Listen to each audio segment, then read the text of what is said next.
দুরুদের আমলটা এত সুন্দর আমল, কিন্তু আবার তাড়াহুড়া করে পড়বেন না সাল্লাল্লাহু আলাইহি সাল্লাম সাল্লাল্লাহু আলাইহি সাল্লাম সাল্লাল্লাহু আলাইহি সাল্লাম সাল্লাল্লাহু আলাইহি সাল্লাম সংখ্যা বাড়ানোর জন্য হুলস্থুল করে পড়লেন না, মুহাম্মদের সাথে সাল্লাল্লাহু আলাইহি ওয়াসাল্লাম সাল্লাল্লাহু আলাইহি ওয়াসাল্লাম আল্লাহুম্মা সাল্লি আলা মুহাম্মদ।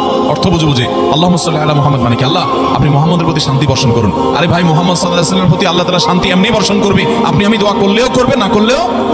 কিন্তু মাঝখান থেকে আমরা, ভাইরা আমার, কোনো বড় কর্মকর্তার কাছে আপনার কোনো কাজের ঠেকা আছে, কর্মকর্তার ওই ছেলেটার আপনি দেখছেন যে খাচ্ছে না, আপনি যদি বলেন স্যার ছেলেটা খাচ্ছে না স্যার, একটু ডাক্তার দেখান স্যার, এভাবে তো বাঁচবে না, ওর কষ্ট হচ্ছে স্যার, আপনি বললেও উনি ওনার ছেলের দিকে কেয়ার করবে।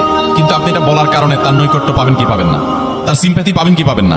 আরশে আজিমের মালিক তার হাবিবকে এত মহব্বত করেন, তিনি তার হাবিবের প্রতি এমনিতেই রহমত নাজিল করবেন, তাকে বিভিন্ন মর্যাদা আগে থেকেই দেওয়ার ঘোষণা দিয়ে রাখছেন। কিন্তু আপনি আমি দোয়া করলে আল্লাহ তাআলা তার মাধ্যমে আমাদের ভাগ্যকে সুপ্রসন্ন করে দিবেন।